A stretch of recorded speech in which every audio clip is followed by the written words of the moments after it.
जय राधा माधव राधा माधव राधे जय राधा माधव राधा माधव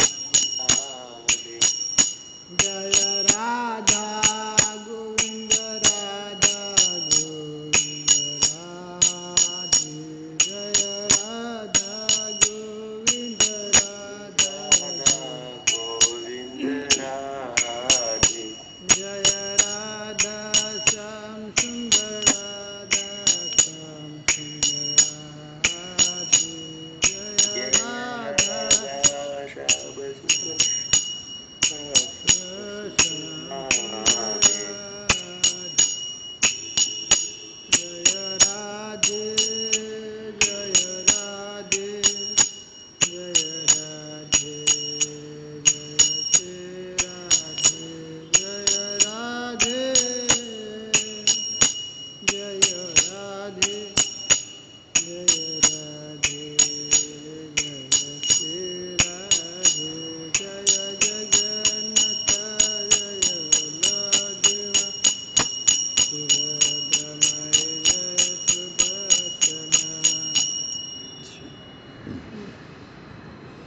जय लक्ष्मी नरसिंह जय अनंत देव लक्ष्मी नरसिंह जय अनंत देव जय प्रहलाद महाराज प्रहलाद महाराज प्रहलाद महाराज जय प्रहलाद महाराज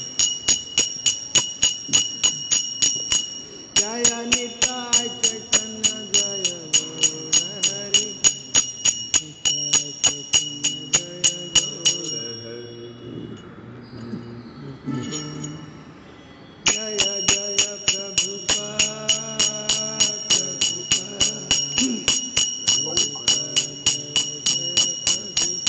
जय जय गुरुदेव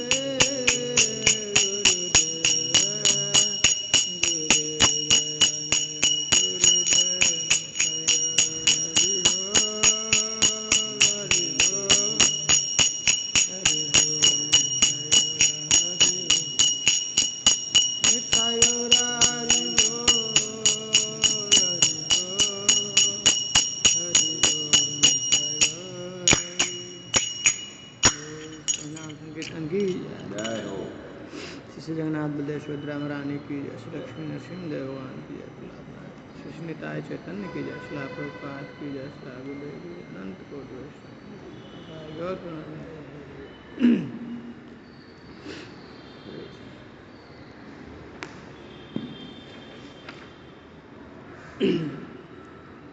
ओम ज्ञानतिमिरान्धस्य ज्ञानाञ्जनशलाकया चक्षुरुन्मिलितं येन तस्मै श्रीगुरुवे श्रीचैतन्य मनोभीष्टं स्थापितं येन भूतले स्वयं रूपः कदा मह्यं ददाति स्वपदान्तिकं वन्देऽहं श्रीगुरुं श्रीयुतापतिं श्रीगुरुं वैष्णवं श्रीरूपं साग्रजातं सहगणरघुनाथान्वितं तं सजीवं साद्वैतं सावधूतं परिजनसहितं कृष्णचैतन्यं श्रीराधाकृष्णपादान् सहगणललिता श्रीविशाखान्वितं हरे कृष्ण करुणा सिन्धु दीनबन्धु जगत्पते गोपेश गोपिकाकान्त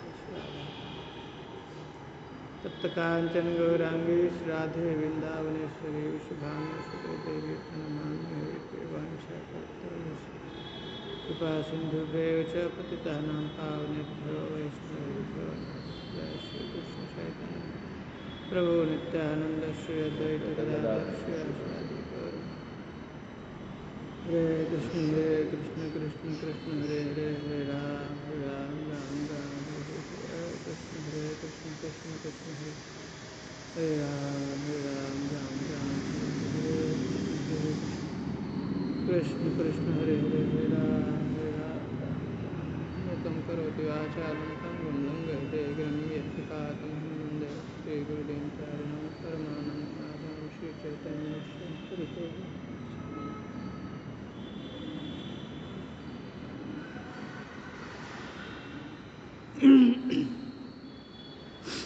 हरे कृष्णा। हरे कृष्णा प्रभु जी। आवाज आ रहा है? जी प्रभु जी। हम लोग हरे कृष्णा प्रभु। हम लोग कौन सा छठा अध्याय खत्म कर दिए? सातवें अध्याय पे आ गए हम लोग। तो हम लोग पढ़ रहे हैं साधन भक्ति। साधन भक्ति में कितने सारे वैदिक भक्ति के अंदर कितने सारे अंग हैं हम लोगों ने देखा पिछली बार कितने अंग थे? 64। उसमें कैसे कैसे विभाजन किया है? 10 प्रवृत्ति, 10 निवृत्ति और 44 अन्य। बहुत सुंदर। 10 प्रवृत्ति है जो हम लोग को करना चाहिए, 10 निवृत्ति जो नहीं करना चाहिए। इससे भक्ति में ये प्रारंभिक है ना? भक्ति के लिए जो है ये डोर है ना, डोर जो है प्रवेश द्वार है, मिनिमम रिक्वायरमेंट। हाँ, ये करते हैं तो हम भक्ति के अंदर हमारा प्रवेश होता है, हैं? और 44 जो है और अन्य अंग। इस 20 जो प्रारंभिक अंग के लिए बता रहे हैं उसमें जो 3 जो है बहुत महत्वपूर्ण है। कौन कौन सा? गुरु की शरण लेना, चरण कमलों की शरण लेना, बहुत सुंदर। उनकी भक्ति सीखना और उनके आगे का पालन। हाँ, गुरु पादाश्रय और कृष्ण दीक्षादि शिक्षणम और तीसरा आज्ञा का पालन, श्रद्धा के साथ गुरु विश्रम्भेण गुरु सेवा, गुरु की सेवा करना। ठीक है, तो आज हम लोग अब स्टार्ट करेंगे उसका एक एक करके जो है प्रमाण के साथ में। अभी प्रभु जी रूप गोस्वामी बता रहे फर्स्ट अभी ये जो 7वां ये क्या है प्रभु जी? हाँ, 7वां अध्याय। अब जो हम 64 है उसको अब एक एक करके इस पूरा विस्तार में कोट के साथ, रेफरेंस के प्रमाण के साथ जो है रूप गोस्वामी समझा रहे हैं। बताओ, कोई पढ़िए। भक्ति सिद्धांतों के प्रमाण अंग लक्षण जो है स्टार्ट कीजिए। प्रमाणिक गुरु की शरण में जाना। हरे कृष्ण प्रभु, मैं पढ़ती हूँ। हाँ, पढ़िए। भक्ति सिद्धांत के प्रमाण अंग लक्षण प्रमाणिक गुरु की शरण में जाना। शील गुरुपाद आश्रय। श्रीमद् भागवत में स्कंद 11वां स्कंद 3वां अध्याय 3रा अध्याय 21वां श्लोक नंबर। महाराज निमि से प्रबुद्ध कहते हैं, हे राजन, आप इसे निश्चित समझें कि इस भौतिक जगत में कहीं कोई सुख नहीं है। यह सोचना निरी भूल है कि यहाँ सुख है, क्योंकि यह जगत क्लेशों से भी पूर्ण है। जो व्यक्ति वास्तविक सुख पाने का सच्चे दिल से इच्छुक है, उसे प्रमाणिक गुरु की खोज करके दीक्षा ग्रहण करनी चाहिए और उसकी शरण में जाना चाहिए। गुरु की पात्रता यही है कि उसे विवेचन तथा तर्क द्वारा शास्त्रों के निष्कर्षों से अवगत होना चाहिए और अन्यों को इन निष्कर्षों के प्रति आश्वस्त कर सकना चाहिए। ऐसे महापुरुष जिन्होंने समस्त सांसारिक कामनाओं को त्याग कर भगवान की शरण ग्रहण की है, उन्हें ही प्रमाणिक गुरु समझना चाहिए। हर व्यक्ति को अपने जीवन उद्देश्य की पूर्ति के लिए ऐसा प्रमाणिक गुरु खोजना चाहिए जिससे वह अपने को आध्यात्मिक आनंद के धरातल पर पहुंचा सके। हरे कृष्ण प्रभु, आगे पढ़ूं क्या? ना, थैंक यू माता। तो क्या कह रहे हैं? बहुत महत्वपूर्ण बात बता रहे हैं। कह रहे हैं कि एक प्रमाणिक गुरु के शरण में जाने के लिए क्यों जाना जरूरी है, इसके लिए एक प्रमाण देते हैं। श्रीमद् भागवतम के 11वें स्कंद 3रे अध्याय के 21वां श्लोक के बारे में चर्चा कर रहे हैं। क्या कह रहे हैं? तस्माद् गुरु प्रपद्येत जिज्ञासु श्रेय उत्तम। तस्माद् गुरु प्रपद्येत जिज्ञासु श्रेय उत्तम। कह रहे तस्मात् का मतलब क्या था? और कह रहे शाब्दे परे च निष्णातम। शाब्दे परे च निष्णातम ब्रह्मणि उपसमाश्रय। कह रहे कि तस्मात् गुरु प्रपद्येत जिज्ञासु श्रेय उत्तम। तस्मात् का मतलब होता है देयरफॉर, इसलिए। जैसे ब्रह्मसूत्र स्टार्ट होता है ना, तो क्या कहते हैं? अथा तो ब्रह्म जिज्ञासा। तो कर इसलिए ब्रह्म जिज्ञासा के किस लिए? इसलिए जैसे बोला तो प्रश्न आएगा किस लिए, है ना? तो वैसे ही यहाँ पे कह रहे तस्मात् गुरु प्रपद्येत जिज्ञासु श्रेय उत्तम। कह रहे इसलिए क्या करना चाहिए? गुरु की शरण में आनी चाहिए। तो अब उसका मतलब कि कुछ पहले उन्होंने बताया। तो इसके पहले के कुछ श्लोक हैं जो 21वां में ये बोल रहे हैं, उसके पहले 18वें श्लोक में क्या कहते हैं कि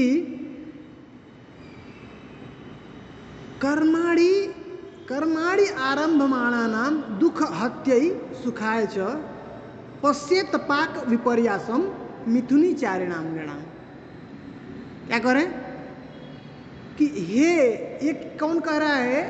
ये जो प्रसंग है इसमें प्रबुद्ध जी हैं, महाराज निमि को ये बता रहे हैं। कह रहे हैं कि हे राजन, इस संसार में कर्मणि आरंभ माणाना, कोई भी संसार में कौन? मिथुनी चारिणाम नृणाम। इस संसार में ज्यादातर लोग कैसे हैं? मिथुनी है, मतलब दो में है ना, स्त्री और पुरुष। करे कि दोनों स्त्री पुरुष साथ में दोनों लग करके क्या करते हैं?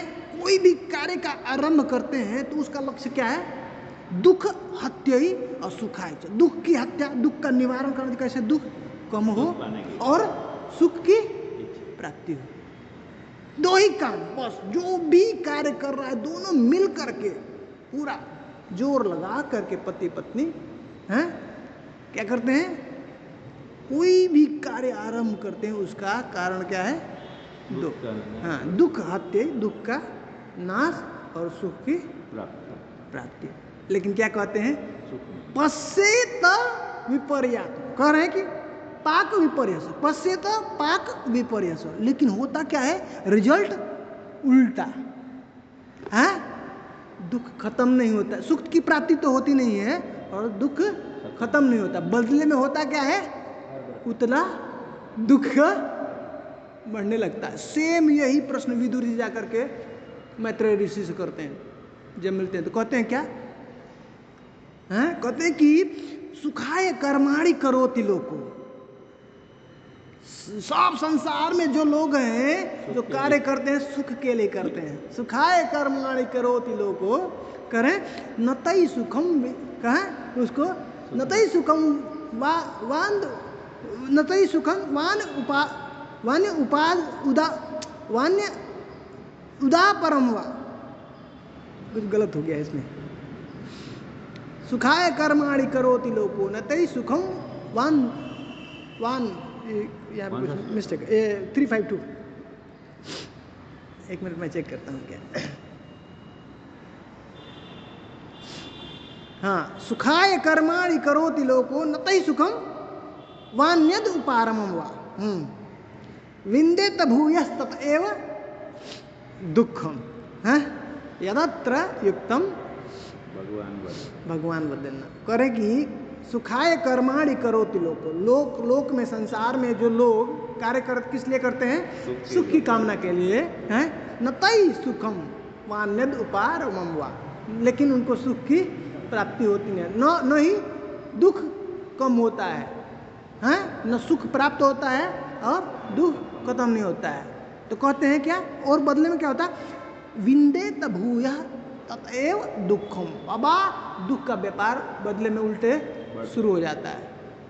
करें कि हे प्रभु यदत्र युक्तम, कोई ऐसा युक्ति बताइए हैं? यदत्र युक्तम भगवान वदन्ना। मैं आपके यहाँ शरण में आया हूँ, ऐसा कोई उपाय बताइए कि जो जीव जो संसार में सुख की कामना कर रहा है वो रियल सुख उसको प्राप्त। तो कह रहे हैं कि जब तक व्यक्ति, जब तक शिष्य इतना उसको समझ में नहीं आता, क्या पश्चित पाक विपर्यासम, जब तक उसको रिजल्ट उल्टा नहीं दिखता है तब तक करे तस्माद गुरु प्रपद्येत, तब तक उसको गुरु के पास में जाने की जरूरत नहीं, क्योंकि उसको गुरु की बात कुछ समझ में आएगा नहीं। क्यों? क्योंकि कहते हैं कि वो क्या करेगा? जिज्ञासु श्रेय उत्तम करे। क्यों गुरु के पास में जाना चाहिए? क्योंकि ये कामना के लिए, ये जिज्ञासा के लिए श्रेय उत्तम, उत्तम श्रेय का जिज्ञासा के लिए गुरु के पास में जाए। अब जब ये अभी भी वो उसका संसार में ही सुख बुद्धि है तो जा करके गुरु जी से क्या पूछेगा? मेरे को बंगला नहीं मिला है, कोई हमारा शादी करवा दीजिए, बढ़िया लड़की से, आपका बहुत पहुँच है उधर बाहर में, थोड़ा वीजा वजा बनवा दीजिए, हम भी थोड़ा सा बाहर से आ जाएंगे। नहीं थोड़ा सा ऐसा आशीर्वाद दीजिए कि हमारे पास भी कुछ 2-4 फ्लैट हो जाए है ना। तो कह रहे कि नहीं, उसके लिए गुरु का कर दसमात, जब तक पूरा कन्विंस हो जाए कि संसार में जो हम ये प्रयास कर रहे हैं, जो मार्ग हमने अपनाया है, इससे सुख की कभी प्राप्ति नहीं हो सकती, पूरा जब कन्विंस हो जाए तो तब गुरु के पास में जाए।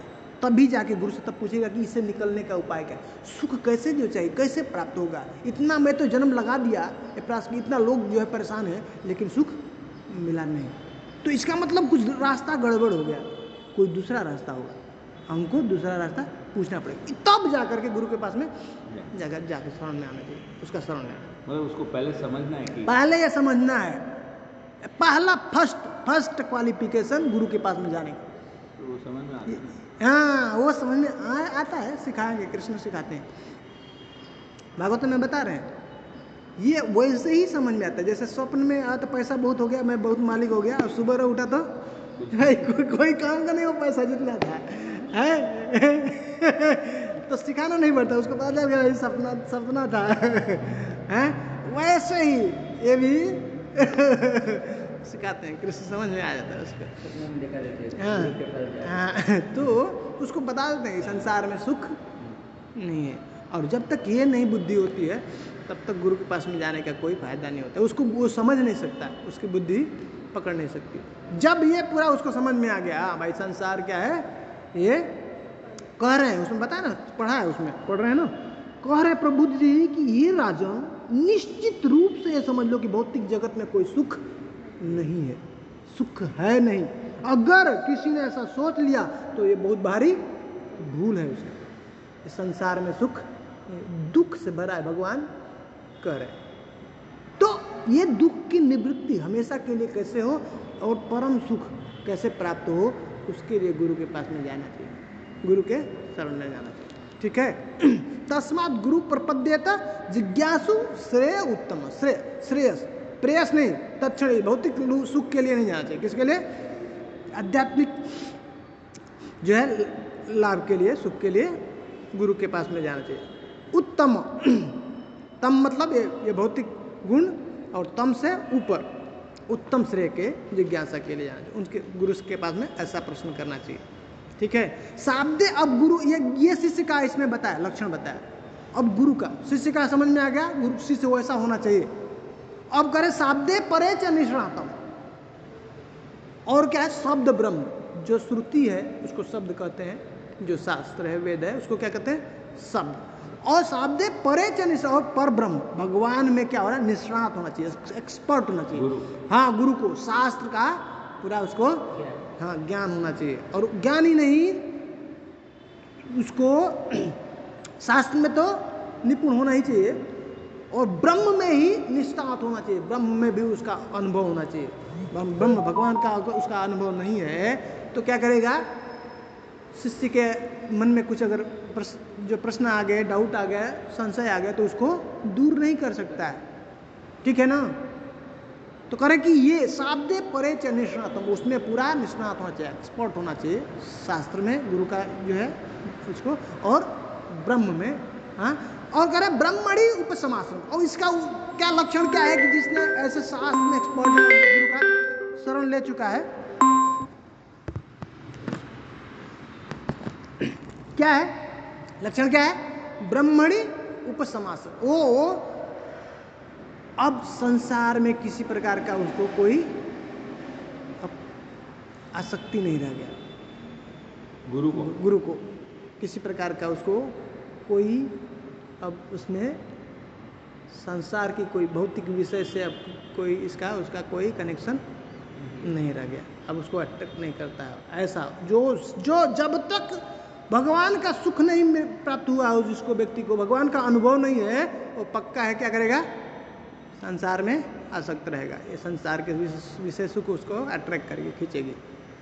जब एक बार भगवान का अनुभव हो गया उस व्यक्ति को, फिर उसके बाद संसार का कोई भी आकर्षण उसको, भगवान का अनुभव होने से होती है, भगवान प्राप्ति, भगवत प्राप्ति, जो साक्षात उनका दर्शन, इसलिए ना कह रहे ना, तद्विद्धि प्रणिपाते न परिप्रश्नेन सेवया उपदेशयन्ति ते ज्ञानम ज्ञानस तत्व दर्शन, दर्शन कर लिया है भगवान का है, तो वैसा व्यक्ति ही आपको भगवत दर्शन करा सकता है। जिसने खुद नहीं देखा कैसे कराएगा, हैं?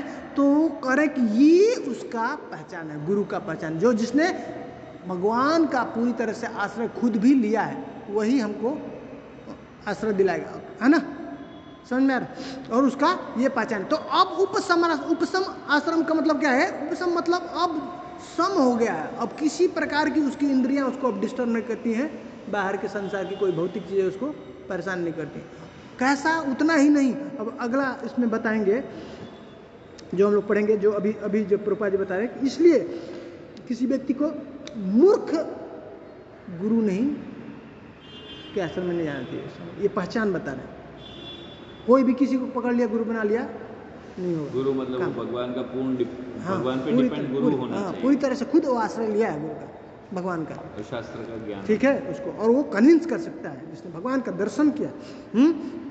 ऐसा गुरु को हमको पास में जा करके आश्रय लेना चाहिए, ठीक है। मतलब बहुत से लोग जो भगवान पे डिपेंड होते हैं, ठीक है, और पूर्ण रूप से भगवान के पास ही होते हैं, लेकिन शास्त्र का ज्ञान नहीं है तो उनको भी गुरु नहीं नहीं। नहीं। ठीक है, तो अब जो है करे उपशम मतलब इतना ही नहीं, उसको अपनी इंद्रियों के ऊपर पूरा कंट्रोल हो गया, क्रोध के ऊपर, काम के ऊपर, ये सब। वाचो वेगम मनसा क्रोध वेगम जिह्वा वेगम उदरोपस्थ वेगम एतान वेगान यो विषहेत धीर। वो करे सर्वाम अपीमान पृथ्वी से शिष्या। वैसा जो व्यक्ति है वो पूरे संसार में गुरु बस शिष्य बना सकता है, वो योग्य है। तो वो बता रहे हैं कि उसके अंदर ये अब योग्यता आ जाएगी, जिसने गुरु भगवान का पूरी तरह से ऐसा आश्रय ले लिया है, हैं? उसके अंदर ही ये गुण दिख जाए, प्रकट होंगे। ठीक है, नेक्स्ट पढ़िए। तात्पर्य यह है, प्रभु जी, हाँ पढ़िए।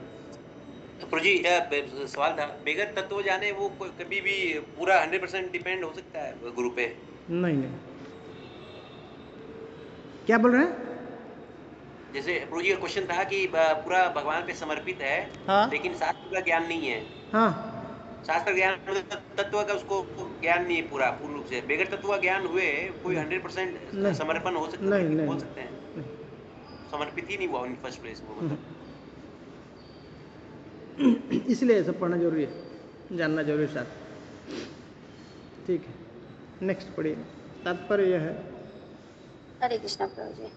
तात्पर्य यह है कि मनुष्य को चाहिए कि वह ऐसे व्यक्ति को गुरु न बनाए जो एक नंबर का मूर्ख हो, जिसे शास्त्रीय आदेशों के अनुसार दिशा ज्ञात न हो, जिसका चरित्र संदेहास्पद हो, जो भक्ति के सिद्धांतों का पालन न करता हो, अथवा जिससे इंद्रिय तृप्ति करने वाले 6 माध्यमों पर विजय प्राप्त न की हो। इंद्रिय तृप्ति के 6 माध्यम है जीव, उपस्थ, उदर, क्रोध, मन तथा शब्द। जिसने इन 6 को बस में करने का अभ्यास किया हो, उसे विश्व भर में शिष्य बनाने की अनुमति है। आध्यात्मिक जीवन में प्रगति के लिए ऐसा गुरु बनाना एक परीक्षा की घड़ी है। प्रामाणिक गुरु की शरण प्राप्त करने वाला भाग्यशाली व्यक्ति बिना किसी संदेह से आध्यात्मिक मोक्ष के मार्ग का पथिक बनता है। ठीक है, थैंक यू। तो ये यहाँ पे बता दिए गुरु का क्वालिटी, और वैसे गुरु किसी को मिल गया तो अब सीधे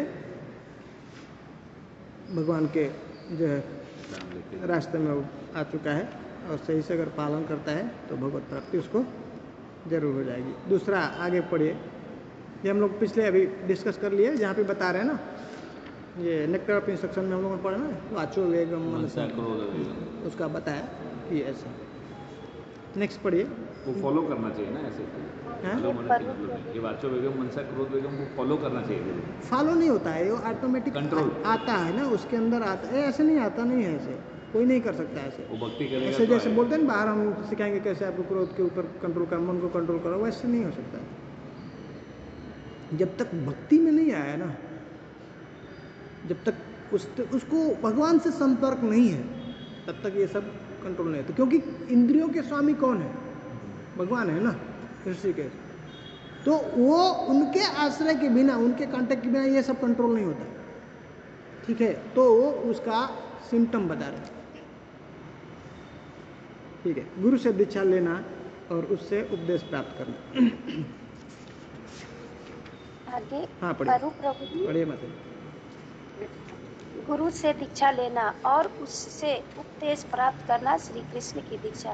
प्रबुद्ध मुनि ने राजा से आगे इस प्रकार कहा, हे राजन, शिष्य को गुरु रूप में ही नहीं अपितु भगवान और परमात्मा के प्रतिनिधि के रूप में स्वीकार करना होता है। दूसरे शब्दों में शिष्य को चाहिए कि गुरु को ईश्वर रूप माने, क्योंकि गुरु कृष्ण का बाह्य स्वरूप होता है। इसकी पुष्टि हर शास्त्र में हुई है, और शिष्य को चाहिए कि गुरु को इसी रूप में स्वीकार करे। मनुष्य को चाहिए कि वह गुरु से अत्यंत गंभीरता एवं आदर पूर्वक श्रीमद् भागवत सीखे। श्रीमद् भागवत का श्रवण एवं प्रवचन ऐसी धार्मिक विधि है जो मनुष्य को भगवान की सेवा तथा प्रेम के पद तक ऊपर ले जाती है। शिष्य की मनोवृत्ति प्रामाणिक गुरु को प्रसन्न रखने की होनी चाहिए, तभी वह आसानी से आध्यात्मिक ज्ञान प्राप्त कर सकेगा। इसकी पुष्टि वेदों में हुई है और श्रील रूप गोस्वामी आगे बतलाएंगे कि किस प्रकार उस व्यक्ति को सब कुछ सरलता से प्रकट हो जाता है जिसे ईश्वर तथा गुरु में अविचल श्रद्धा होती है। हरे कृष्णा प्रभु जी। बहुत इम्पोर्टेंट पॉइंट है, ये तीनों बहुत इम्पोर्टेंट है, इसको अच्छे से आप लोग समझ लीजिए। तभी दूसरा क्या कहते हैं, श्री कृष्ण दीक्षादि शिक्षणम। पहला गुरु का आश्रय लेना चाहिए, गुरु का आश्रय लेने के बाद क्या करना चाहिए, गुरु से जाके दीक्षा लेना चाहिए।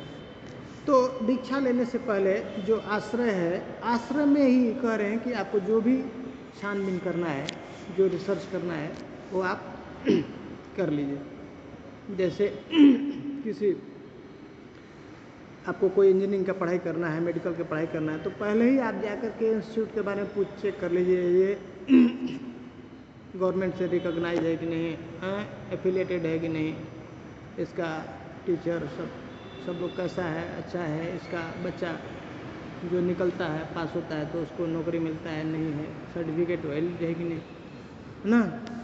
ये पहले करना है, एडमिशन लेने के बाद में कोई मतलब नहीं है, नहीं।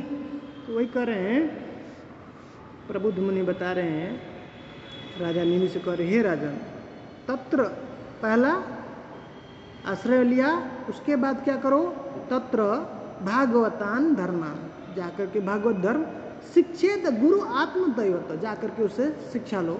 और कैसा, गुरु को कैसा समझो, गुरु आत्म दैवत, अपना प्राण के तरह से गुरु को समझो, वो आत्मा ही है गुरु, और दैवत साक्षात भगवान ही ऐसा। वो नेक्स्ट 22वां 21वां में पहले बताया गुरु पादाश्रय, 11वें के तीसरे स्कंद, 11वें स्कंद के तीसरे अध्याय का 22वें श्लोक में कहते हैं, तत्र भागवतान धर्मान शिक्षेत गुरु आत्म दैवत अमाया अनुवृत्त्यायश तुष्येत आत्मात्म दोहरी। कह रहे हैं कि ऐसा अगर तुम करते हो, गुरु को अपना आत्मा प्राण समझ लो और भगवान की तरह से उसको मानो, ऐसा जब कोई व्यक्ति करता है और जा करके भागवत धर्म सीखो, गुरु के पास में जाके शिक्षा ग्रहण करो, दीक्षा लो, दीक्षा लिया और उनसे भागवत धर्म कैसे करना है, भगवान की सेवा कैसे करना है, वो धर्म का शिक्षा ग्रहण करो गुरु से। पहला दीक्षा लो, फिर दूसरा उनसे शिक्षा ग्रहण, उनसे गुरु से हम लोगों को ये इंस्ट्रक्शन लेना चाहिए, गुरु क्या इच्छा है, कैसे हम गुरु का इच्छा पूरी कर सकते हैं। ठीक है, ये अंग है, भक्ति का एक अंग है। एक माता जी से पूछ रही थी मेरे से, उनका इनिशिएशन होने वाला है, तो क्या करेंगे, कैसे गुरु महाराज से कैसे क्या है, कुछ इंस्ट्रक्शन लेना चाहिए। तो मैं बताया, इसके पहले श्रील प्रभुपाद जी भी अपने शिष्यों को इंस्ट्रक्शन दिए हैं, लेकिन अभी के जो गुरु हैं करंट, वो भी शिष्यों को कोई इंस्ट्रक्शन नहीं देते हैं स्पेशल, क्योंकि उनको विश्वास ही नहीं है कि ये जो है मैं बोलूँगा इसको करेगा, और नहीं करेगा तो अपने स्थिति से गिर जाएगा, गुरु अवज्ञा हो जाएगा, तो इसलिए कॉमन इंस्ट्रक्शन देते हैं। लेकिन ये ऐसा शिष्य को होना चाहिए कि गुरु से जाकर के कोई आज्ञा लें, तो मैं आपको कैसे खुश कर सकता हूँ। तो करें कि accepting initiation from spiritual master and receiving instruction from him, उनसे हमको इंस्ट्रक्शन लेना है, शिक्षा लेना, दीक्षा लिया उसके बाद इंस्ट्रक्शन कैसे हमको अमाय या अनुवृत्त्या यही तुष्येत आत्मात्म दोहरी। कह रहे हैं कि अच्छा प्राण की तरह समझो, भगवान से भगवान ही समझो उसको, उतना ही नहीं करे, कम से कम अमाय अनुवृत्त्याय, अमाय कैसा, उसके अंदर कम से कम ऐसा करे कि इस तरह से अगर उसको बिना छलावा का, बिना जो है डुप्लिसिटी का, अगर उसको क्या करते हो, श्रद्धा से सेवा करते हो, इस तरह से अपना प्राण समझ करके, हैं भगवान की तरह समझ कर, तो कह रहे कि अगर इस तरह से तुमने सेवा किया तो गुरु प्रसन्न हो जाते हैं, खुश हो जाएंगे। गुरु को कुछ मन में कुछ और है, बाहर कुछ और है, ऐसे करके करेंगे सेवा तो प्रसन्न नहीं होंगे। और हृदय में परमात्मा है, भगवान जो परमात्मा के रूप में है उनको पता चल जाए। तो करे कि जब तक वो गुरु खुश नहीं होगा, यही अमाया अनुवृत्त्या यही तुष्य, जब तक वो तुष्ट नहीं होगा, वो संतुष्ट नहीं होता, वो प्रसन्न नहीं होता, गुरु नहीं प्रसन्न होता है, तब तक कह रहे कि भगवान उसको नहीं प्राप्त कर सकते। लेकिन जैसे ही गुरु प्रसन्न हो जाता है तो कह रहे कि आत्मात्म दो हरि, हरि जो है अपने आप को उसको हाँ उसके हवाले कर देते हैं। सिर्फ गुरु खुश हुआ, भगवान आप अपने आप को उसको, जो भगवान हरि आत्मा कह रहे हैं, जो सब जीव के जो आत्मा है, सभी आत्माओं के वो आत्मा है भगवान, वो क्या कर देते हैं अपने को उसको दे देते हैं। तो ये करे कि पहला कि अपना उसको प्राण समझे, गुरु को प्राण ही समझना, क्योंकि अब उसके करोड़ों जन्मों का वो जो है ठेका ले लिया। उसको रोग होता है ना, हम लोगों को बीमारी कैंसर हो गया, अब तो जीने का कोई आशा नहीं, डॉक्टर बचाता है तो हम लोग कितना उसको धन्यवाद देते हैं, आपने हमारा जान बचा लिया। ये करोड़ों जन्मों का ये रोग जो लगा हुआ है, हम फंसे हैं संसार में, वो उसको निकालने का ठेका गुरु ने ले लिया। तो अब ये जो शरीर है, हमारा प्राण है, अब जो कुछ भी है वो सब किसका है? गुरु का। हमको जीना चाहिए किसके लिए?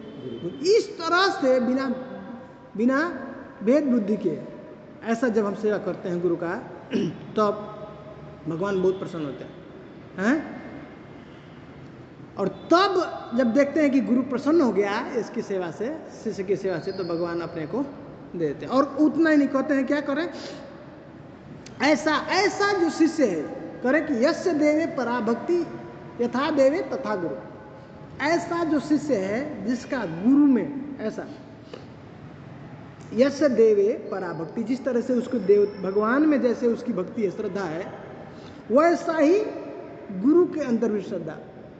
ऐसा शिष्य है जिसको जैसा भगवान के अंदर श्रद्धा देखता है, वैसे ही गुरु के अंदर अगर वो व्यक्ति श्रद्धा देखने लगे, उसका शिष्य, तो कह रहे हैं कि तस्य ही कथिता अर्था प्रकाशनते महात्मा। तो सब कुछ जो शास्त्र की बात है अपने आप उसके हृदय में प्रकाशित हो जाता है। जिसकी श्रद्धा भगवान में, जैसे गुरु में, जैसे भगवान में वैसे गुरु में, दोनों में, यस्य देवे पराभक्ति यथा देवे तथा गुरु तस्य ही कथिता अर्थ प्रकाशनते महात्मा। तो अपने आप ही उसके हृदय में सब शास्त्र का ज्ञान प्रकाशित हो, इतना शक्ति है। इस सब का निचोड़ जो सार है गुरु, बिना गुरु के कुछ नहीं होने वाला। चलिए नेक्स्ट पढ़िए, श्रद्धा तथा विश्वास पूर्वक गुरु की सेवा।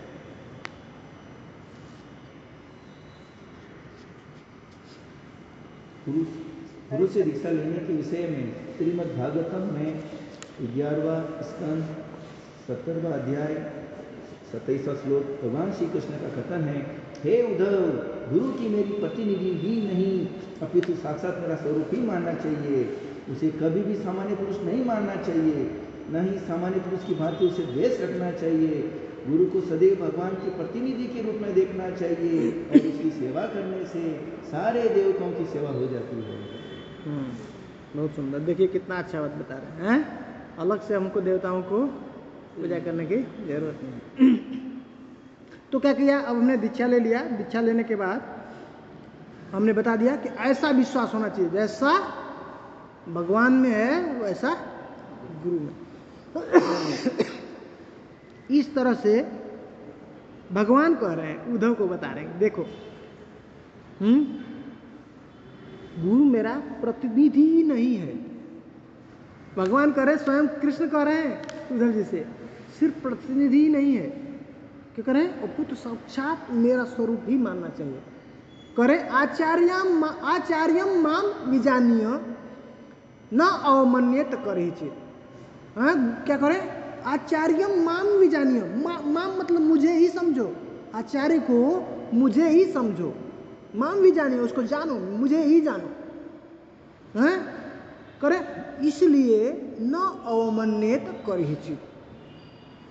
इस तरह से जब तुम जानोगे कि मैं ही, मेरे से अलग नहीं आचार्य, जो गुरु जो है भगवान से अलग नहीं है, तो क्या कहे, न अवमन्यत करे, किसी भी परिस्थिति में उसका अनादर नहीं करो, किसी भी हालत में करे ही चित कभी भी, हैं? और उसके बाद क्या कहते हैं, न मर्त्य बुद्धिया असूयेत सर्वदेव मयो गुरु। कम से कम कह रहे हैं कि कम से कम इतना तो करो, ऐसा बुद्धि तो नहीं चाहिए, मर्त्य बुद्धि नहीं होना चाहिए उसके अंदर। मर्त्य बुद्धि मतलब वो भी, उसका भी हमारा ही तरह शरीर, साधारण व्यक्ति है, वो भी मरेगा।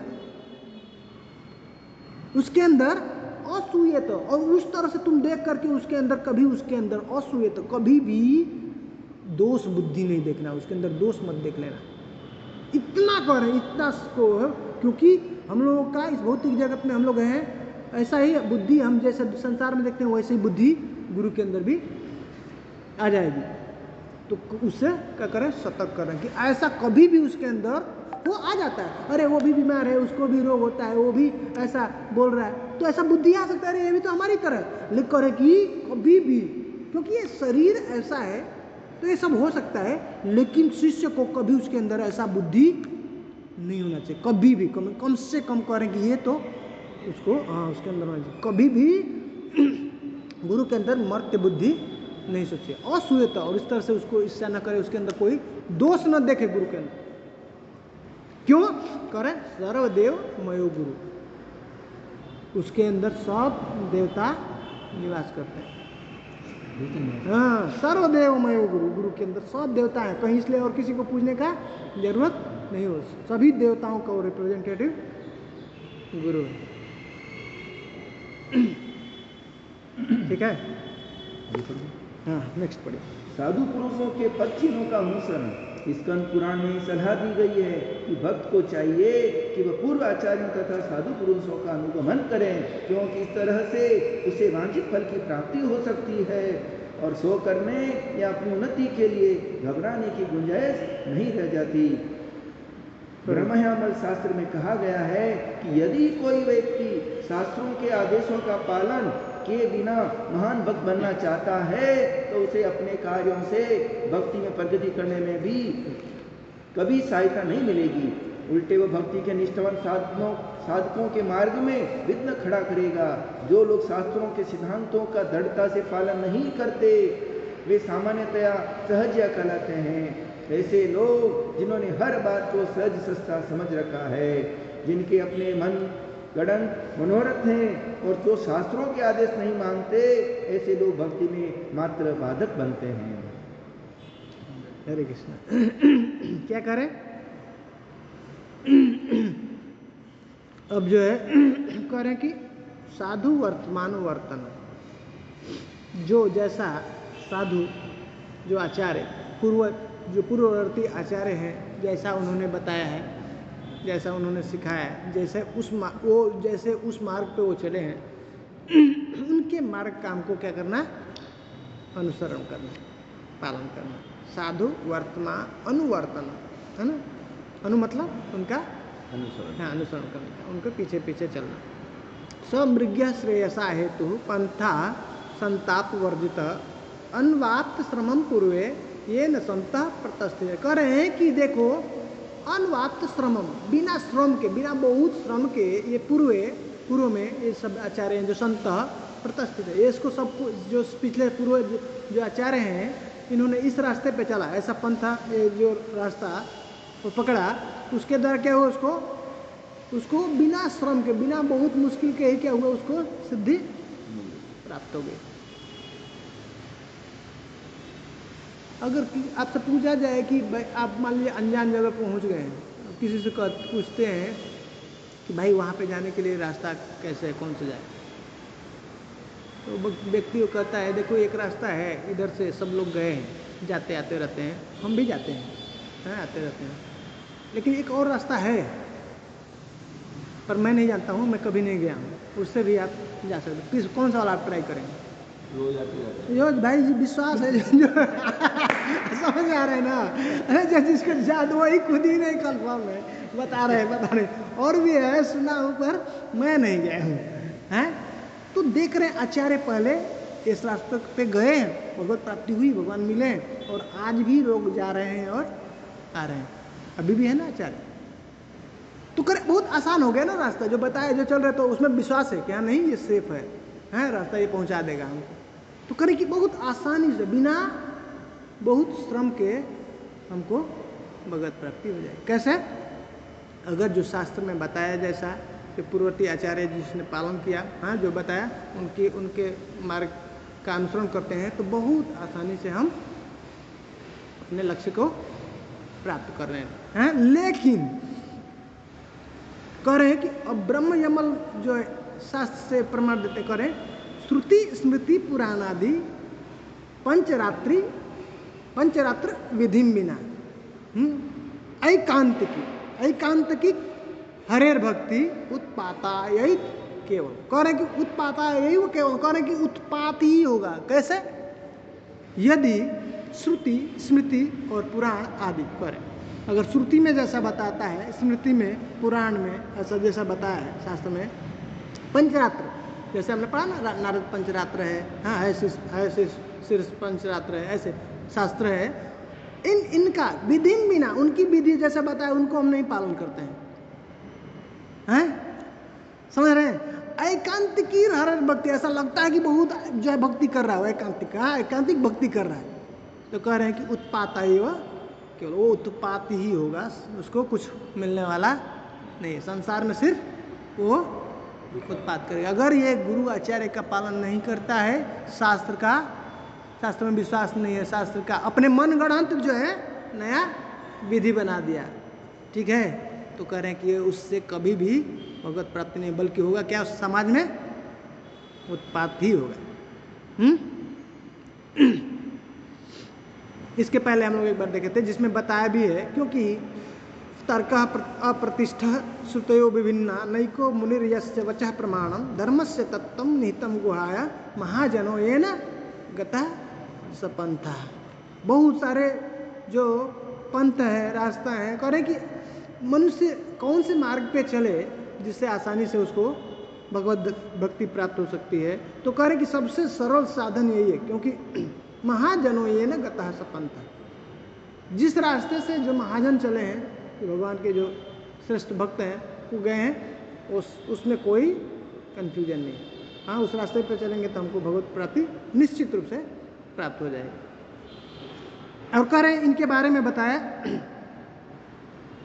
अभी कोई इसके बाद आगे पढ़िए इस संदर्भ में, अगर जो ऐसा पालन नहीं करता है तो क्या होता है? इस संदर्भ में ऐसे लोग जो भक्ति नहीं करते और शास्त्रों की भी परवाह नहीं करते, विरोध कर सकते हैं। इसका एक उदाहरण वो दर्शन में पाया जाता है। भगवान बुद्ध का जन्म एक श्रेष्ठ क्षत्रिय राजकुल में हुआ था, किंतु उनका दर्शन वैदिक निष्कर्षों के अनुकूल नहीं था, अतएव उनके दर्शन का बहिष्कार किया गया। यह बौद्ध धर्म हिंदू राजा महाराजा अशोक के संरक्षण में सारे भारत तथा पड़ोसी देशों में फैल गया, किंतु महान शिक्षक शंकराचार्य के आविर्भाव के बाद यही बौद्ध धर्म भारत की सीमाओं से निष्कासित कर दिया गया। तो जैसे बता रहे हैं, जब तक यहाँ तक कि साधारण व्यक्ति ही नहीं, यहाँ तक कि स्वयं भगवान बुद्ध आए हैं और उन्होंने भी क्या किया, रिजेक्ट किया शास्त्र, तो उनको भी हम नहीं मानेंगे। सोचिए, साधारण व्यक्ति की बात तो छोड़ दीजिए, वो शास्त्र को नहीं मानता है तो उससे तो सिर्फ उत्पत्ति होने वाला है। कह रहे हैं इसमें उदाहरण देने पर उपाजी कि उतना ही नहीं, स्वयं भगवान बुद्ध आए हैं और उन्होंने भी भगवान को नहीं माना, तो हम उसको भी हटा देंगे, उनको भी हम नहीं माने। तो ये जो कुछ भी है आगे बताएंगे वो। तो प्रभु जी, बौद्ध धर्म में कोई शास्त्र ही नहीं है? शास्त्र को नहीं मानते, भगवान को नहीं मानते ना। तो बौद्ध है, जैन है, ये लोग क्या है, भगवान को नहीं मानते। जैन लोग गायत्री परिवार है, इतना बड़ा है, शत्रुघ्न के आगे नहीं बढ़ा। गायत्री परिवार है, शत्रुघ्न तक आगे नहीं बढ़ना। तो इसलिए बहुत ये बता रहे हैं, सतर्क कर रहे हैं कि हम लोगों को पता होना चाहिए सब चीज़ें। हाँ, कितना जो है बारीक बात बता रहे हैं सब चीज़ें। तो उनके अपने स्वयं के शास्त्रों को मानते हैं। हाँ, अपने हिसाब से जो है मन ग्रंथ है, अपने हिसाब से, ठीक है। तो उसमें ये आगे बता रहे हैं उसके बारे में, ये नास्तिक जो नास्तिकवाद है, इससे बोले जाते हैं शत्रुघ्न तक लेके जाते हैं। तो इसमें मुख्य बात ये है कि जो व्यक्ति शास्त्र की बात को अगर नहीं मानता है और ऐसा सोचता है, सहजिया उसको कह रहे हैं। प्रभुपाद जी क्या कहते हैं? सहजिया कह रहे हैं कि जो सच्चे भक्त होते हैं, शुद्ध भक्त होते हैं, कभी भी बाहर दिखावा नहीं करते हैं। भक्ति का दिखावा बाहर नहीं करते हैं। ऐसा नहीं कि उनके अंदर ये अस्त्र सात्विक विकार नहीं आता है, जो रोमटिक जो है ना, रोम पुलकित होना, रोमांच होना, आंखों से अश्रुपात होना, ये सब नॉर्मल है। हर समय उस स्थिति में रहते हैं, ठीक है। रेयर कभी छलक गया, बाहर से कंट्रोल नहीं हुआ, बाहर दिखाते हैं। इसको कभी भी दिखाना नहीं चाहिए। बाहर अश्रुपात नहीं करने का, लोगों के सामने नहीं करना। वो होता ही रहता, ऑलरेडी उनके अंदर है, वो बहाव चल रहा है, उसको संभाल करके उसको दबा के रखते हैं। एक बार प्रभुपाद जी लेक्चर देने के लिए शुरू किए, अभी जय राधा माधव कुंज बिहारी किए और चले गए ट्रांस में। ट्रांस में चले गए, गोलोक वृंदावन। वो जो हम लोग पढ़ते हैं वो साधारण नहीं है। जय राधा माधव कुंज बिहारी, उसमें जो है गोपाल मंत्र है, वो यहाँ का नहीं, वो सीधे लेके चला जाएगा गोलोक का। जब सेकंड इनिशिएशन होगा ना, उसमें आप लोगों को मिलेगा मंत्र है, वो बहुत स्पेशल है। वो किए, वो उनको याद हुआ और सीधे वहाँ पे चले गए। आधा घंटा सब सस्ती से आके वेट कर रहे हैं क्या हो गया प्रभुपाद, आज कुछ कथा नहीं, कुछ लेक्चर नहीं। आधा घंटे बाद जब वापस यहाँ पे आए तो बहुत डिस्टर्ब हो गए, वो वापस सीधे चले गए अपने रूम में। सब शिष्य जा कर के बहुत परेशान हो, क्या हुआ प्रभुपाद जी आज कुछ बताए नहीं, बहुत वो थे, उनका डिस्टर्ब हो गए, ठीक नहीं लग रहा था, बहुत दुखी थे। बहुत बार उनके से पूछने के बाद प्रभुपाद जी ने बताया कि मैं ये जय राधा माधव किया और मैं सीधे यहाँ से ट्रांसपोर्ट हो गया था गोलोक वृंदावन में, जो कि वो ठीक नहीं है। भगवान की सेवा में ये बाधक है। हमारा ये जो भाव, ये सब बीच में नहीं आना चाहिए भगवान की सेवा में। तो उसकी वजह से मैं सेवा नहीं कर पाया, मैं भागवत सेवा नहीं कर पाया, भागवत कथा नहीं कर पाया, तो बहुत दुखी थे। ये प्रकट नहीं होना चाहिए। कभी कभी ऐसे गलती से हो गया तो लगभग ऐसे हम रोना नहीं चाहिए। सहजिया कहते हैं, सहजिया दिखाना नहीं। आंखों से अश्रुपात है तो हमको हमारा अलग टाइम होना चाहिए, उसको संभाल कर रखना, बाहर नहीं। बाहर वो क्या है, छोटा वो जो है मान प्रतिष्ठा पाने के लिए, हाँ उसको, उसके लिए हमारे अंदर ये सब, उसको सहजिया कहते हैं। ऐसे ही रोने लगा ऐसे, हाँ बताते हैं लोग कि आजकल ट्रेनिंग मिलता है आपको कैसे कथा करना है और कैसे रोना है। तो ये सब सहजिया है, इतना आसान है। भाव के स्तर के बाद आने के बाद ये सब अपने आप शुरू होता है, लेकिन वो बाहर प्रकट नहीं किया जाता है, उसको छुपाने की बात होती है, वो हमारे तक की बात, बाहर नहीं दिखाना। तो ऐसा अगर शास्त्र को नहीं समझेगा ठीक से, आचार्यों को नहीं समझेगा, उनका पालन नहीं करेगा, तो क्या होगा, ये उत्पात करेगा समाज में, उत्पात। ये सहजिया प्रभुपाद जी करें, उनको क्या कहते हैं ठीक है। नेक्स्ट पढ़िए, उसमें वही आगे फिर बताया, उसमें जैन के बारे में, और ये जो बौद्ध धर्म है वो जो नास्तिकवाद को वो फैलाते हैं, तो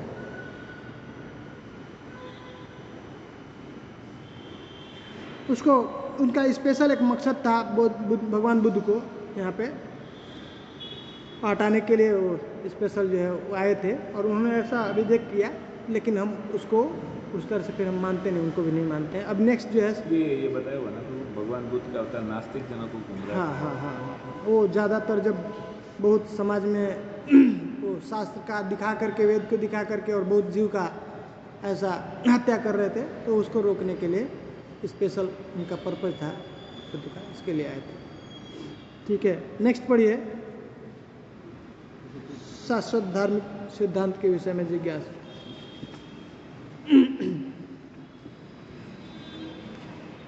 नेक्स्ट अगला कोई ऑनलाइन से पढ़े? हरे कृष्ण। हाँ पढ़े। शाश्वत धार्मिक सिद्धांतों के विषय में जिज्ञासा। नारदीय पुराण में कहा गया है, जो भक्ति के विषय में सचमुच गंभीर है, उसके सारे कार्य अविलंब पूरे होंगे। कृष्ण की तुष्टि के लिए प्रत्येक भौतिक त्याग के लिए तैयार होना।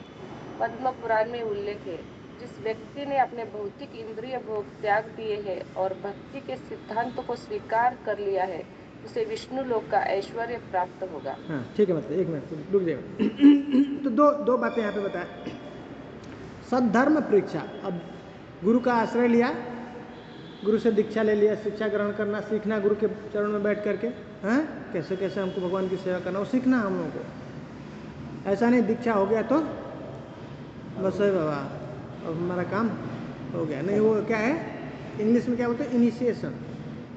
वो क्या है, एंट्री हुई है, शुरुआत हुआ। हाँ, जस्ट एंट्री, अभी जस्ट एडमिशन हुआ, पढ़ाई करना है, हैं पढ़ना है, उसके बाद एग्जाम देना है, फिर पास होना है, हैं करना है, ठीक ना। हाँ यही है उसके लिए ऐसा। अच्छा पढ़ना, आचार्य के सीखना है, जो गुरु बताते हैं उसको समझना है, हाँ? तब करें सब धर्म परीक्षा।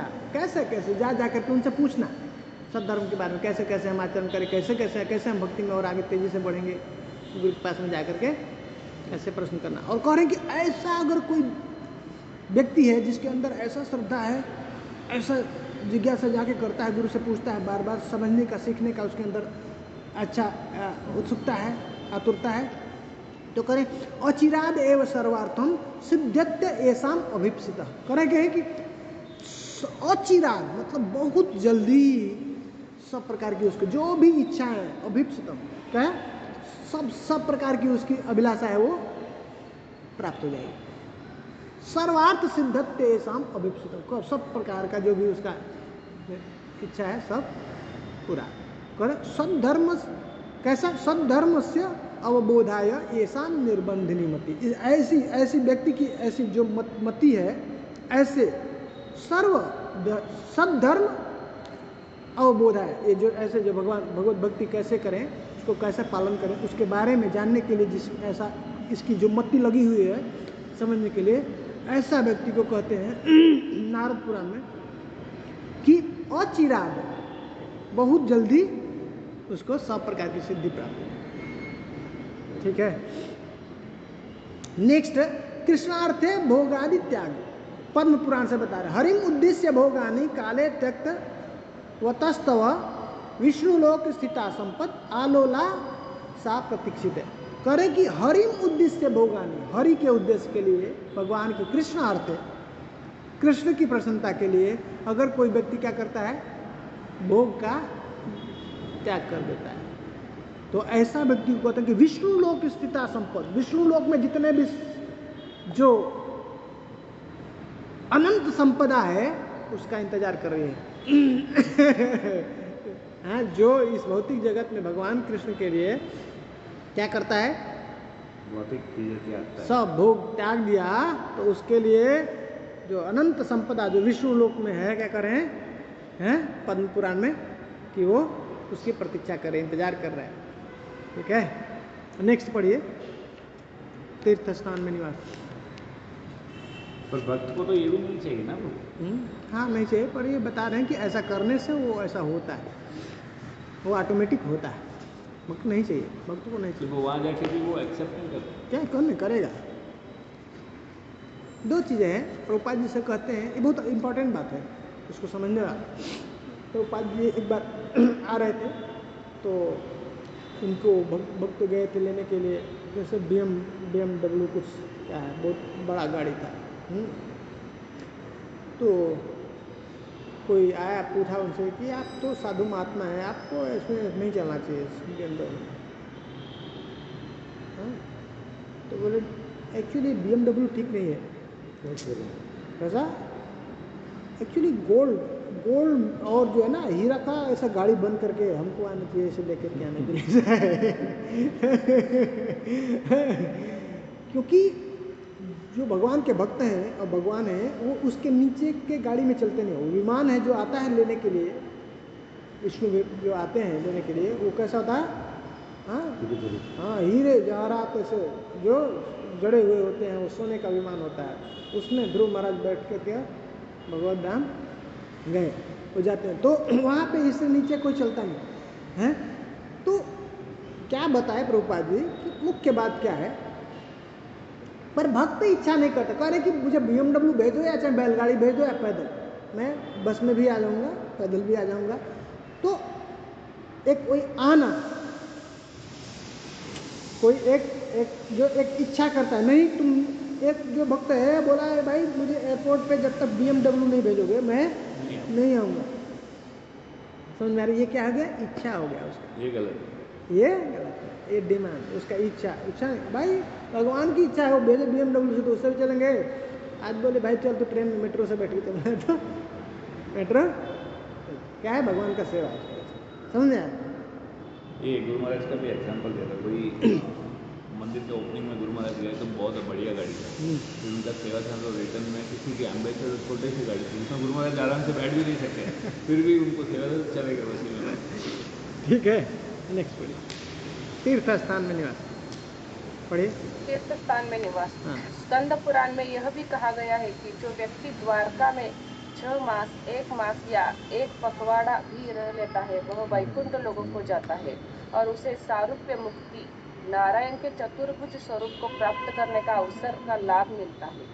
ब्रह्म पुराण में कहा गया है, पुरुषोत्तम क्षेत्र जो कि भगवान जगन्नाथ का 84 वर्ग मील का क्षेत्र है, के दिव्य महत्व का ठीक ठीक वर्णन नहीं किया जा सकता। यहाँ तक कि स्वर्गलोक के देवता इस जगन्नाथपुरी के निवासियों के शरीर को वैकुंठ वासियों जैसा ही देखते हैं, अर्थात देवतागण जगन्नाथपुरी के वासियों को चतुर्भुज रूप वाले देखते हैं। जब नैमिषारण्य में ऋषियों का समागम हुआ था तो सूत गोस्वामी श्रीमद् भागवत सुना रहे थे, जिसमें गंगा के महात्म्य को इन शब्दों में बतलाया गया। गंगा का जल सदैव श्री कृष्ण के चरण कमलों में अर्पित तुलसी की सुगंध को बहाकर ले जाता है। इस तरह यह गंगा जल निरंतर बहता रहता है और भगवान कृष्ण के यश को फैलाता है। जहाँ जहाँ गंगा का जल प्रवाहित होता है, वहाँ वहाँ बाह्य तथा आंतरिक रूप से सब कुछ शुद्ध हो जाएगा। Thank you. तो क्या कह रहे हैं, स्कंद पुराण से एक प्रमाण दे रहे हैं, कह रहे हैं द्वारका आदि निवासो संवत्सरम व षण्मासान मासम मास अर्धम एवं वा, करें संवत्सर मतलब एक साल, संवत्सरम व षण्मासान मासम मासार्धम एवं वा द्वारका वासिनः सर्वे नरा नार्यस चतुर्भुजा। कर की संवत्सरम मतलब एक वर्ष, कोई व्यक्ति एक वर्ष, संवत्सर, षण मास मतलब 6 महीना, एक साल या 6 महीना, या फिर कहते हैं मासम एक महीना, एक मास, या फिर मासार्धम मतलब आधा मास हैं, करें कि द्वारका वास मतलब द्वारका में अगर वास करता है, निवास करता है, द्वारका आदि, इसमें और भी सिर्फ द्वारका ही नहीं, ऐसे द्वारका जैसे कोई और पवित्र धाम, वृंदावन है, पुरी है, मायापुर, सर्वे नरा नार्यस, सभी नारी और न पुरुष, स्त्री और पुरुष सभी हैं, करेगी चतुर्भुजा, और कैसे वो 4 भुजा वाले। सोचिए इतना, जो वहाँ पे सा जाकर के वास करता है ऐसे धाम में, तो उसको ऐसे भगवान का धाम में जैसे चतुर्भुज रूप प्राप्त हो जाएगा, प्राप्त होने का अवसर, होने का लाभ मिलता है। देखिए बता रहे हैं प्रभुपाद। और ब्रह्म पुराण से, ब्रह्म पुराण में एक उदाहरण देते हैं, पुरुषोत्तम क्षेत्र जो है पुरी के बारे में, और वो क्षेत्र से उसका जो क्या महिमा है, वो क्षेत्र का महात्म्यम समन्ता 10 योजनम, 10 योजन में जो पुरी का जो क्षेत्र है उसमें दिविष्ठा यत्र पश्यन्ति सर्वान एवं चतुर्भुजान, उस क्षेत्र में जितने भी लोग रहते हैं तो जो देवता हैं वो क्या देखते हैं, वो सबके 4-4 हाथ हैं और ये सत्य है नॉर्मल लोगों का। हाँ, वो तो साधारण हम लोगों को समझना चाहिए, साधारण मेहनत भी करते हैं, हमें से भोग बनाते हैं, रथ यात्रा तो ये साधारण नहीं, ये सत्य है। इसलिए हम लोग को जाकर के ऐसा साधारण लोग जैसे वैसा बुद्धि वहाँ पे उनको जो धाम वासी हैं उनके अंदर नहीं देखना चाहिए। देवता ऐसे देखते हैं, उनके चार हाथ हैं और क्योंकि वो जानते हैं कि ये फिर वापस यहीं पे जाने वाला है, भगवत धाम जाने वाले हैं, ठीक है ना। सेवा करेंगे फिर बोले अगर वहाँ धाम में भी रह के अगर कोई सेवा में नहीं लगे हुए, जैसे नॉर्मल व्यक्ति है, अभी सब तो इस्कॉन से या किसी भक्ति से नहीं जुड़े रहते हैं, बिना भक्ति वाले भी लोग रहते हैं सब जगह पे, जो कमाई के लिए या किसी रूप से रहते हैं, फिर उसको भी सेम रूप में देखते हैं। सेम सबको सेम, मतलब वो बिकॉज ऑफ धाम, हाँ धाम उन पर प्रभाव रहता है। हाँ हाँ, और वो धाम में कैसे भी गए, किसी भी स्थिति से धाम के कांटेक्ट में आ गए, तो एक भक्ति का अंग है ना, धाम वास करना भक्ति का एक अंग, तो भक्ति चल रही है। अभी एक वो जो है उससे बताते हैं गंगा आदिवास, जैसे प्रथम स्कंद के 19वें अध्याय में 6ठे श्लोक में कहते हैं, या वही लक्ष्य श्री तुलसी विमिश्र कृष्णांग्री रेणु अव्यधि काम्बु नेत्री पुनाति शेषान उभयत्र लोकान कस्तान न सेवेत मरिष्यमाण। कुछ कह रहे थे हमारे बोल रहा था गुरु महाराज अगर प्रसन्न होते काम में रहना, हम लोग प्रचार से जुड़े तो प्रचार। हाँ, वो ऐसा प्रश्न किए। हाँ, गुरु जैसा आगे कहते हैं वो हमारे लिए मुख्य चीज़ है, मतलब सब लोग। अब भक्ति का वो अंग है, इसको हम लोग और डिटेल में समझेंगे, आगे भी आएगा। तो ऐसा नहीं, आगे हम लोग पढ़ेंगे, तो अगर नहीं पढ़ेंगे तो अभी चर्चा पूछ रहे। सिर्फ धाम मतलब, धाम का मतलब क्या, जहाँ पे भगवान है, भगवान के भक्त हैं, वो धाम है। तो ये प्रभुपाद जी का जो ये टेम्पल है, इसको धाम से अलग मत समझिए। प्रभुपाद जी कहते हैं ये वैकुंठ लोक है, ये जो है जितने भी इस्कॉन टेम्पल है ये वैकुंठ लोक है, ठीक है। हाँ, वैकुंठ धाम है। ये मतलब मजाक की बात नहीं, ये 100% सत्य है, फैक्ट। सीढ़ी नहीं, वो साक्षात वैकुंठ है। ये भौतिक जगत का पार्ट नहीं है। जहाँ पे प्रभुपाद जी हैं, जहाँ पे ये सब जो टेम्पल, जहाँ पे प्रमाणिक रूप से गुरु की प्रसन्नता के लिए, कृष्ण की प्रसन्नता के लिए सेवा चल रहा है, वो धाम है। और धाम उसके आसपास का जो भी है 1 किलोमीटर 2 किलोमीटर का जो भी रेंज है, वो सब वो धाम का, हाँ, वो पार्ट है। हाँ, जैसे पुरी में है ना भगवान का मंदिर है, उसके आसपास वैसा 84 को वैसा। तो कोई जरूरी नहीं है हम, और गुरु की आज्ञा से, गुरु की प्रसन्नता के लिए जब कर रहे हैं, तो कृष्णा तो आपके पीछे पीछे घूमते हैं। कृष्ण जहाँ पे, फिर आप ही तीर्थ हो जाएंगे, आप ही धाम हो जाएंगे। जहाँ जाएंगे वृंदावन, जहाँ कृष्ण, जहाँ प्रभुपाद जी जा रहे हैं, क्या है वो तीर्थम कुर्वन्ति तीर्थानि। अब जो वही गंगा तो एक ही रास्ते से चलती है, वही पवित्र करती है, पर ये जो है भगवान के भक्त जिस रास्ते से जहाँ चलती है वो सब पवित्र हो जाता है, क्योंकि वो भगवान को हृदय में लेके चलते, वो वृंदावन हो जाता है, ठीक है। तो ये साधारण नहीं है, हाँ, साधारण ही नहीं है, साधारण नहीं है। भक्ति कर रहा, कांस्टेंट भक्ति कर रहा, वो बाय डिफॉल्ट जो यहाँ पे इसके आसपास का है, जो भी लोग आसपास में रह रहे हैं, वो धामवास कर रहे हैं। धामवास के अंदर आएगा, बताया ना, वो जैसे 6 महीने साल भर ऐसे बताया ना, वो धामवास कर रहा है ऑलरेडी।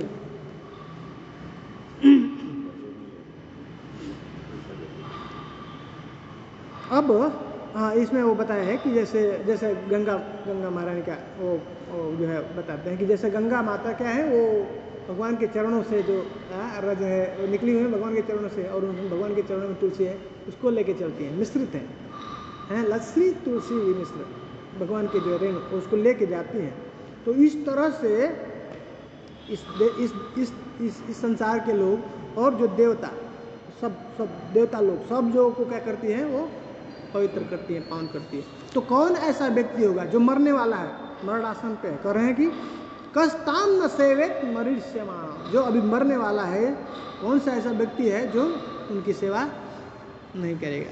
तो इस तरह से इन्होंने क्या किया, इसके बारे में बताया 7वां जो भक्ति का, जो कि द्वारका आदि ऐसे तीर्थों में वास करना, धाम में वास करना, और ऐसे नदी जैसे गंगा आदि, गंगा जैसे और पवित्र नदी हैं, उसमें क्या करना, स्नान करना, उनका सेवा करना, हाँ, उनके पास श्वास करना, तो इससे क्या, ये क्या है, एक भक्ति का अंग है। ठीक है, नेक्स्ट पढ़िए। जितना आवश्यक हो उतना ही हाँ पढ़िए। जितना आवश्यक हो उतना ही स्वीकार करना।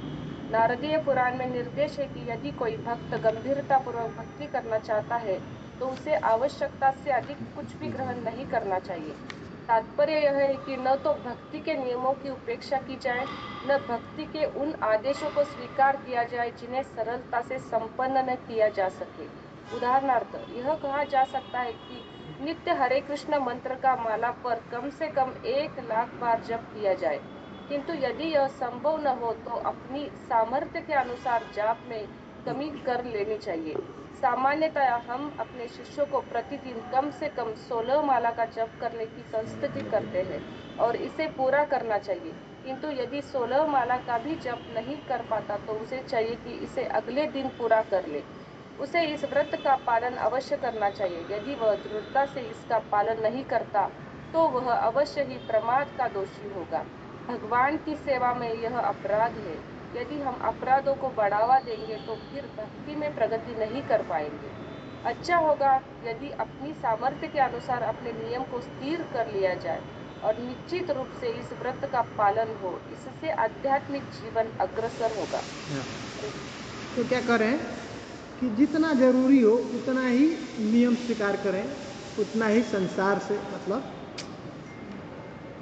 जितना हमारा जिससे भक्ति का निर्वाह हो जाए उतना ही करें। ज़्यादा बहुत ज़्यादा नियम हमको नहीं बनाना है, ये करना वो करना है, 64 माला जप करना है, ऐसा जितना हम नियमित रूप से कर सकते हैं वैसा नियम बनाना, उससे क्या होगा, हम भक्ति में आगे बढ़ सकते हैं। यावता स्यात् स्वनिर्वाह, उतना ही संसार में भी उतना ही हमको व्यवहार करना, उतना ही हमको स्वीकार करना, धन स्वीकार करना और भी चीज जो है करें कि स्वीकुर्यात् तावत् अर्थविद, उतना ही अर्थ स्वीकार करो जिससे कि आपका भजन जो है शरीर का निर्वाह ठीक से हो सकता है, भजन भक्ति ठीक से चल सकता है। करें आधिक्य न्यूनतायां चवते परमार्थता, बहुत ज़्यादा नहीं स्वीकार करना, नहीं बहुत कम। इस दोनों से क्या होगा, व्यक्ति को इस परमार्थ का लाभ से क्या हो जाए, चित हो जाए, गिर सकता है, उसको प्राप्त नहीं हो सकता।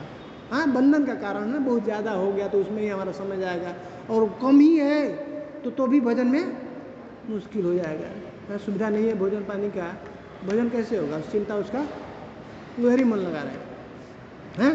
तो करें कि वो संसार का वैसा वस्तु जिससे हमारा भक्ति का, हमारा जीवन आराम से निर्वाह हो जाए, भक्ति ठीक से चले, उतना ही हमको संसार में अपना, और उतना ही भक्ति के भी हमको नियम भी बनाना। बहुत ज़्यादा ऐसा नियम बना करके जो चलता नहीं, जिसका निर्वाह नहीं होता, ऐसा नहीं करना। ठीक है, जैसा गुरु ने ऐसे बताया एटलीस्ट उतना हमको पर 16 माला पे स्ट्रेस किया ना ऊपर, वही जो गुरु ने कहा उतना एटलीस्ट उसको ठीक से करना। ठीक है, नेक्स्ट है एकादशी के दिन उपवास करना।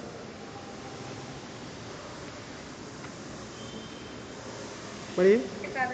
हाँ, एकादशी के दिन उपवास करना। ब्रह्म वैवर्त पुराण में कहा गया है कि जो व्यक्ति एकादशी के दिन उपवास करता है वह सारे पापों से मुक्त हो जाता है और पवित्र जीवन में अग्रसर होता है। मूल सिद्धांत मात्र उपवास करना नहीं है, अपितु गोविंद या कृष्ण के प्रति श्रद्धा तथा प्रेम बढ़ाना है। एकादशी के दिन उपवास करने का असली कारण है शरीर की आवश्यकताओं को कम करना और कीर्तन या अन्य ऐसे ही कार्य से अपने समय को भगवान की सेवा में लगाना। उपवास के दिन गोविंद की लीलाओं का स्मरण करना और उनके पवित्र नाम का निरंतर श्रवण करना सर्वश्रेष्ठ होता है। Hare Krishna. Thank you ma'am. देखिए कितना अच्छा बात बता रहे हैं। एकादशी का मेन मकसद क्या है कि अरे मूल सिद्धांत मात्र उपवास नहीं है, उपवास हम जो है करें, लेकिन मुख्य क्या है, भगवान कृष्ण का के प्रति हमारा जो श्रद्धा बढ़े। तो उपवास करेंगे तो हम क्या करेंगे, उस दिन भोजन पानी का ज़्यादा चिंता नहीं रहेगा, तो उसको क्या करें, ज़्यादा से ज़्यादा भगवान का कीर्तन करें, श्रवण करें, पढ़ें, ऐसा उस तरह से भगवान का स्मरण लीलाओं में ज़्यादा से ज़्यादा समय लगाएं, जिससे हम भक्ति में आगे बढ़ सकते हैं। और जो और सब बहुत सारे हमारे शरीर की आवश्यकता है, वो क्या करना, उस दिन कम करना, उस दिन ज़्यादा से ज़्यादा भगवान का भजन करना। कर ऐसे करने से क्या है, सर्व पाप प्रशमनम, सभी पाप का क्या होता है, समन हो जाता है, नाश हो जाता है जो एकादशी करता है। पुण्यम आत्यंतिकम तथा, और ऐसा आत्यंतिक पुण्य प्राप्त होता है जो कभी वो पुण्य खत्म होने वाला नहीं है। गोविंद स्मारणम नृणाम एकदश्याम उपोषण, करें कि वैसा युवा व्यक्ति जो एकादशी का व्रत करता है तो उसके सब पाप, सर्व पाप नाश हो जाते हैं। प्रशमन, पूरी तरह से समन हो जाता है पापों का, और पुण्य, ऐसे पुण्य प्राप्त होते हैं जो कभी उसको खत्म होने वाले नहीं है। और सबसे मुख्य बात, गोविंद स्मारणम नृणाम, उसको गोविंद की स्मृति होती है, स्मरण होता है, हाँ, याद करते हैं। लास्ट पढ़िए 10, वट वृक्ष को नमस्कार करते हैं।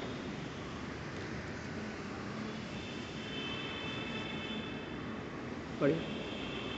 स्कंद पुराण में आदेश है कि भक्त को चाहिए कि तुलसी तथा अमल के आंवला के वस्तु को धन अर्पित करें।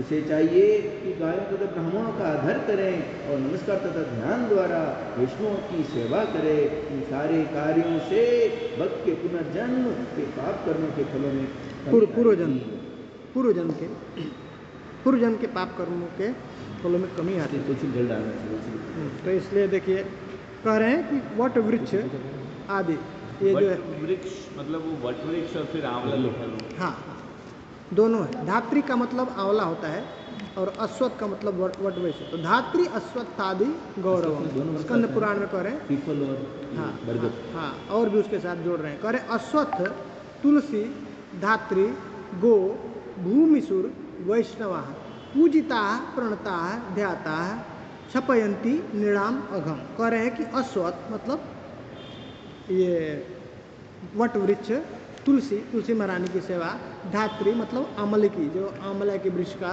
सेवा करना, गो माता का सेवा करना, भूमिसुर, जो सुर होते हैं एक देवता जो स्वर्ग के होते हैं उनको देवता कहते हैं। भूमि के ऊपर जो देवता है उनको क्या कहते हैं, जो ब्राह्मण है, ब्राह्मण को भूमिसुर का। और वैष्णव जो है अश्वत्थ, तुलसी, आंवला, गोमाता और ब्राह्मण और वैष्णव, इनको करें पूजिता, उनका पूजन करने से, प्रणता, उनको प्रणाम करने से, और ध्याता, उनका ध्यान करने से क्या होता है, छपयंती निर्णामघम, जो पाप है लोगों का वो सब नाश हो जाता है।